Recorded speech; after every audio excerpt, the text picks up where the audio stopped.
विरागिनी पागलिनी वियोगिनी, अन्यथा से हम हैं बज्रनाथ की। विरागिनी पगलिनी वियोगिनी, गर्व है ये कहते हुए श्री राधा को। हाँ, सिर्फ बज्रनाथ की। पागल ही हो गई हूँ मैं तो। हंसते हुए आंसुओं को पूछा ब्रजरानी यशोदा मैया ने।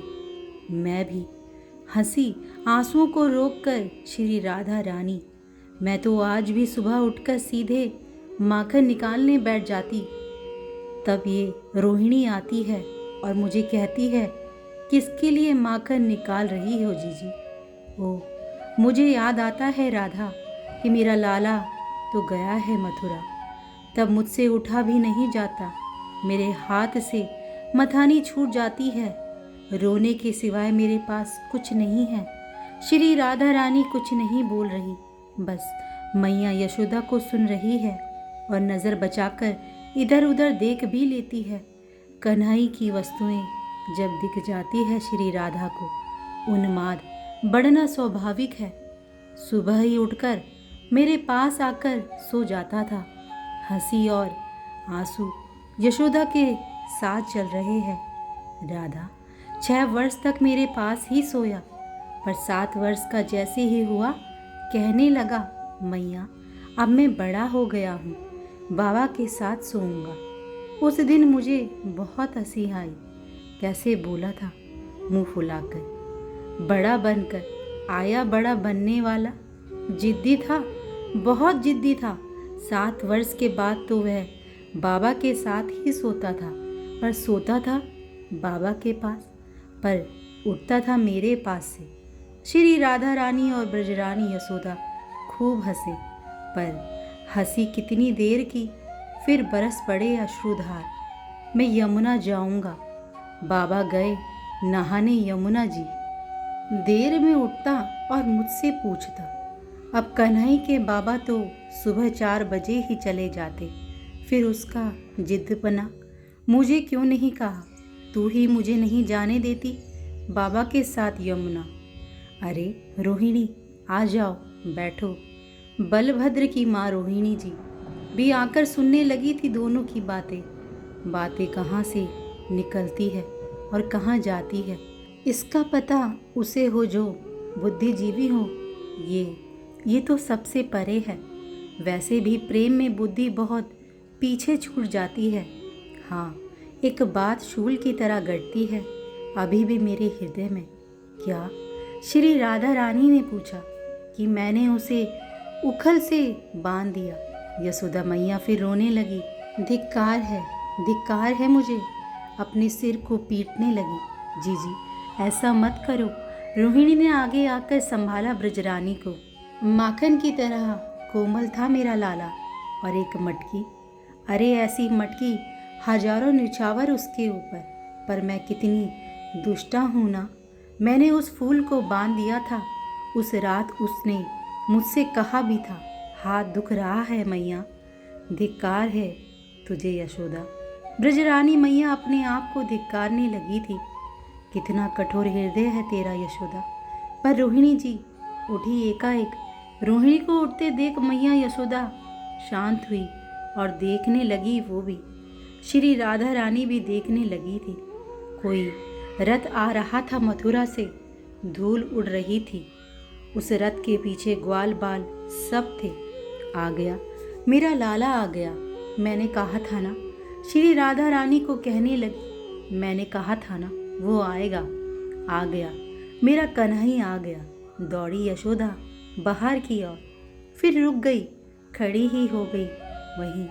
वहीं नहीं, आते ही माखन मांगेगा। उसे माखन तो भीतर जाने लगी, फिर एकाएक बाहर आई। एक बार देख तो लूं अपने कन्हई को, फिर तो अब खिलाना ही है। अरे मेरा लाला अब आ गया।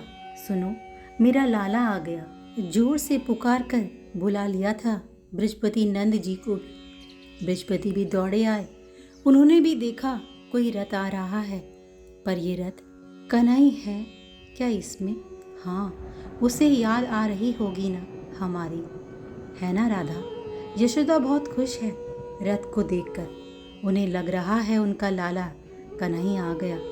कहाँ है मेरा लाला, कहाँ है मेरा कन्हई। रथ रुक गया, उसका सारथी भी उतर आया, पर लाला नहीं है। मैया बारंबार देख रही है रथ में, लाला कहाँ है। आओ, आप कहाँ से। बड़े सम्मान से भीतर बुलाकर उस सारथी को बिठाया बृहस्पति ने। मुझे श्रीमान वसुदेव जी ने भेजा है, सारथी ने बड़ी विनम्रता से कहा। पर क्यों? मैया यशोदा और बृहस्पति दोनों ने एक साथ पूछा था। महारानी रोहिणी को बुलाया है उन्होंने, उन्हें ही लेने आया हूँ मैं। रोहिणी ने जैसे ही सुना, ब्रजरानी के गले लगकर वो रो पड़ी। ब्रजरानी सब समझ गई। क्या अब बलराम यहाँ नहीं आएगा? सारथी से पूछा।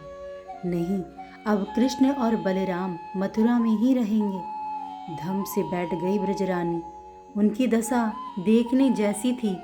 क्यों नहीं आएगा कन्हई? मैया टूट चुकी थी। वो यहाँ क्यों आने लगे? वो तो वसुदेव के 8वें पुत्र हैं ना।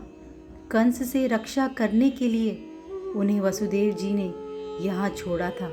सारथी को क्या? ये सब सुनकर इन लोगों में क्या बीत रही होगी। नहीं, कन्हई मेरा पुत्र है, बोलो ना। बृहस्पति का हाथ पकड़कर झंझोरने लगी। मेरा पुत्र है ना कन्हई? सब झूठ बोलते हैं। राधा, तू मेरी है, तू बता, कन्हई मेरा पुत्र है ना? मेरा लाला है, सब जानते हैं मेरा पुत्र है। पर सारथी शाम को लौटना चाहता है, मुझे आज्ञा है। रोहिणी जी सामान लेकर आ गई। जी प्रणाम। रोते हुए ब्रजरानी के चरण छुए रोहिणी जी ने। यशोदा जी ने अपने हृदय से लगा लिया। अब तू भी जा रही है? हाँ, तेरा तो पुत्र वही है ना, पर मेरा लाला, अब मैं कैसे रहूँगी? सुन रोहिणी, मुझे भी ले चल मथुरा, मुझे भी ले चल। फिर एकाएक उन्माद से भर गई थी मैया यशोदा। मैं जाऊँगी, माँ कुछ नहीं करूँगी, मैं अपने लाला को देखती रहूँगी दूर से। रोहिणी, मैं भी आती हूँ तेरे साथ। नहीं माता, देवकी ही रहे, मुझे आपत्ति नहीं है। मैं तो धाय माँ हूँ, सगी माँ मैं कहाँ हूँ। ये सब देखकर श्री राधा रानी हिलकियों से रो पड़ी। ब्रजरानी श्री राधा को संभालने में इधर लगी, उधर बृहस्पति ने रोहिणी को विदा कर दिया। हाँ, जाना ही था ना रोहिणी को। कंस के अत्याचार के कारण ही तो वसुदेव ने अपने मित्र नंद के यहाँ रख छोड़ा था। वसुदेव जी आते जाते भी थे, पर इस बार नहीं आए। बृहस्पति समझते हैं सब बातों को। वहाँ कंस के मरने से अस्त व्यस्त हो चला होगा मथुरा। सारथी ने इतना अवश्य बताया कि दोनों भाई पढ़ने के लिए उज्जैन गए हैं। रथ चला गया। रोहिणी मैया भी गई मथुरा। श्री राधा रानी को उनकी सखियां बरसाने में ले आई थी। जय श्री राधा, जय श्री हरिवंश।